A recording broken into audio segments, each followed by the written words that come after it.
The Michigan Hawkeyes go on the road to take on the Iowa Hawkeyes this weekend on Sunday. Carter, what should I expect from this game?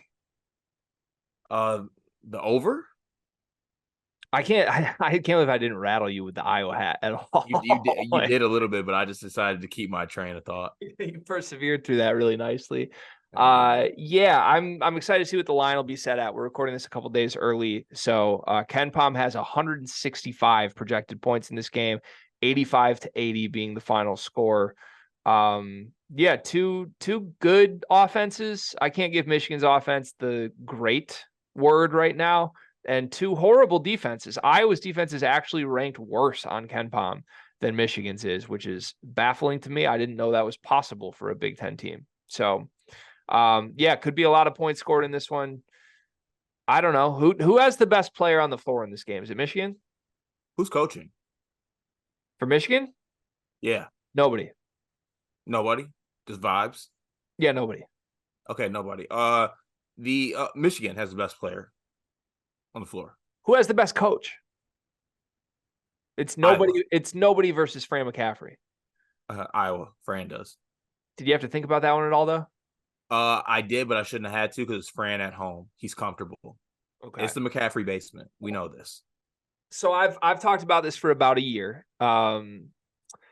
My program has slowly devolved into Iowa basketball. Like all the hits are played in Ann Arbor these days. You want offense, we got offense. You want no defense, we got no defense. You want nepotism, we got nepotism galore. It's literally like I just transported into like 2012 McCaffrey family Christmas. That's what I feel like every time I fire up the old YouTube TV app to watch Michigan right now, except it's coming from a little 5'3" point guard and not from like a 6'10" front court player. That's how Iowa's historically done it on their good teams these last couple of years. Doug McDaniel has nothing in common with Jordan Bohannon.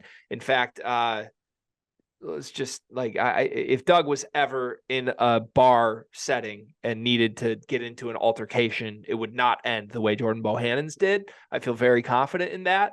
But how that applies to the basketball game, I don't know, because I feel like Michigan isn't the fully realized version of Iowa yet. They're only like 80% there.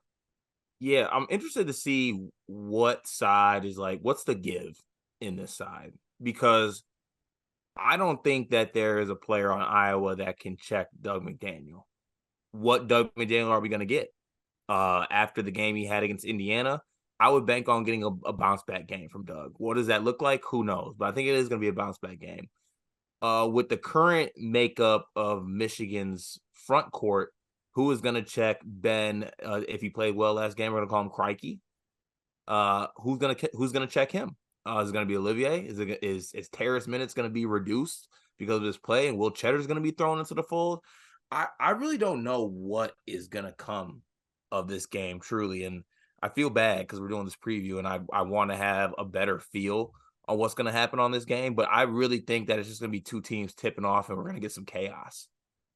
So what gives me hope here is around this time last year, you and I buckled our seats and made our way to Carver Hawkeye Arena. You remember that?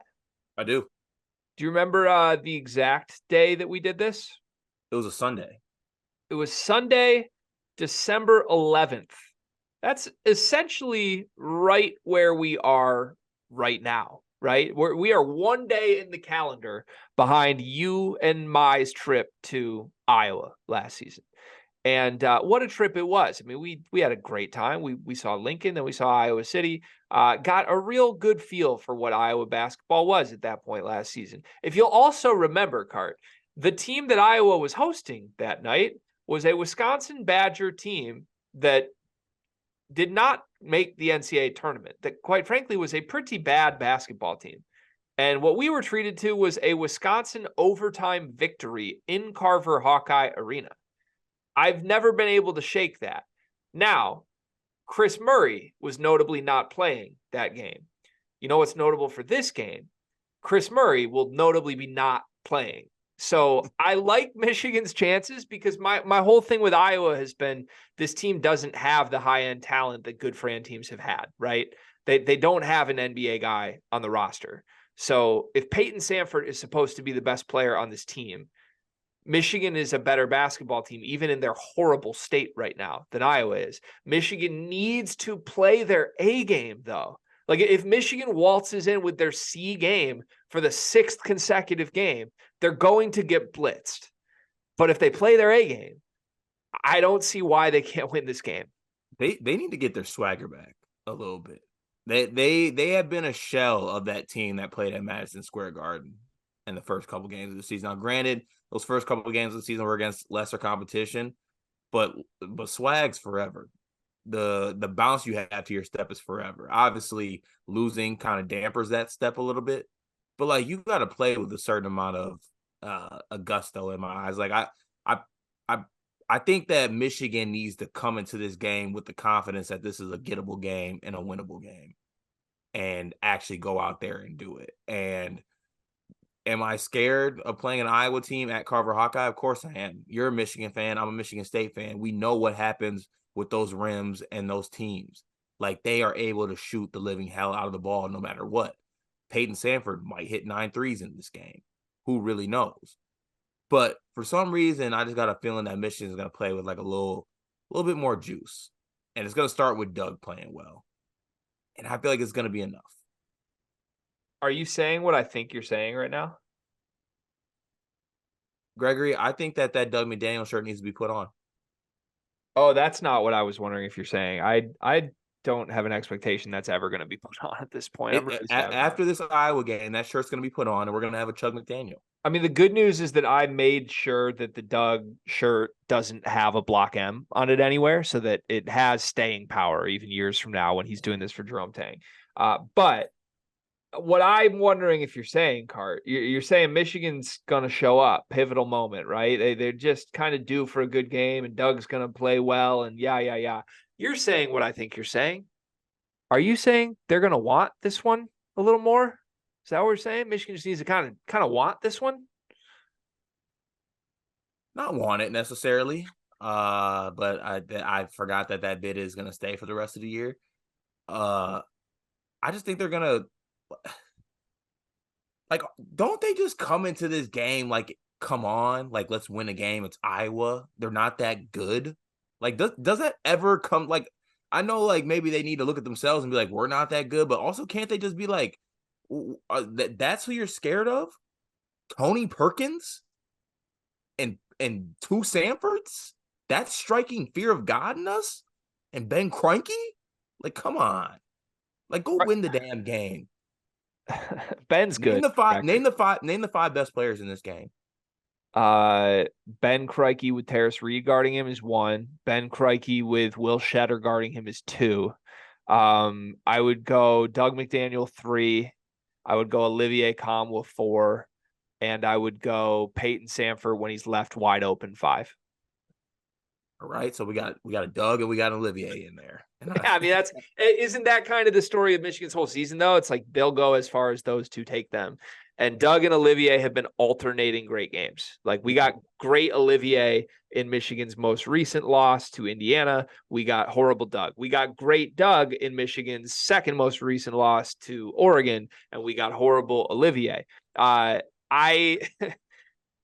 taking my Michigan fandom out of this, which is easier than it sounds right now, which is sad.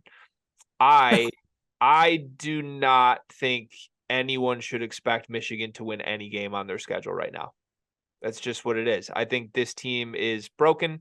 I think this team is already worn down. I think this team has no guidance from the coaching staff whatsoever. I don't think the team even knows who the coaches they're supposed to be listening to. I think it's a collection of individuals, some of whom are really talented, some of whom are definitely not. And look, against Indiana, I had a couple people DM me like, yo, Michigan -7 against a team that can't shoot? Like, isn't that the steal of the century? And I was like, you do realize, like, Indiana's just going to get uncontested layups this whole game. Like, they want layups, and Michigan gives layups. So my thing is, like, Iowa can make threes when left wide open. They can make layups when left wide open, and Michigan's going to leave them wide open all game. And unfortunately for Michigan, like I said, I think Iowa is the more fully realized version of them. So when if both teams leave each other wide open every single possession, I'm more confident that Iowa's guys are going to make shots at Iowa than I am Doug and Olivier are going to be able to do it themselves.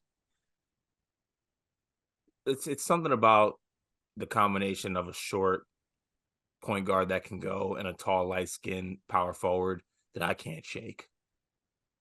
Yeah. Have you ever been told that you look like a Murray twin? You know what? We tried our hardest when we were in Iowa City to like make that a thing and make it go, and it just didn't stick. Yeah. Yeah, I've gotten a lot of like, aren't you a Sanford through the years? Have you ever got compared to a basketball player? Yeah. Yes. Like which one? Believe it or not, I can hoop. No, I'm talking about looks wise. I got a lot of Evan Smotrich back in the day. I have no clue what Evan Smotrich looks like, but I'll look it up. Handsome dude. Handsome dude. That He was was like back. 6'11". He was like 6'11" too, wasn't he? It was back in my handsome days. Yeah. Look it up. Just Google it. Anyways, all right. Formal prediction. Who wins the game? I think Michigan wins the game by 7 points. Okay. I'm gonna take Iowa by 15, and I think this is the first moment that everyone on Michigan is like, uh-oh.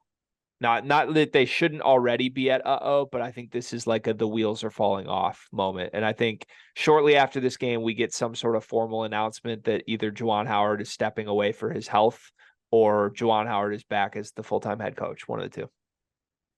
Wow. Sad times. No faith in your boys? No. None. I have faith in Doug could get 40 and we could lose by 15. Okay. You look like Evan Smotrich, by the way. This picture more specifically. Like that's you. Yeah, it's really blurry in the camera, but thank you. I appreciate it. I'm gonna take that as a compliment. I'm gonna text it to you, but like this one specifically is you. Okay. Thank you. Also, his game was my game. Like, don't step inside the 3-point line, picking pops all day. And when things get bad, like when adversity hits, run away from it and go to Maryland. That's always been a staple of my mentality as well. All right. Good luck, Michigan. Please win a game for the love of God.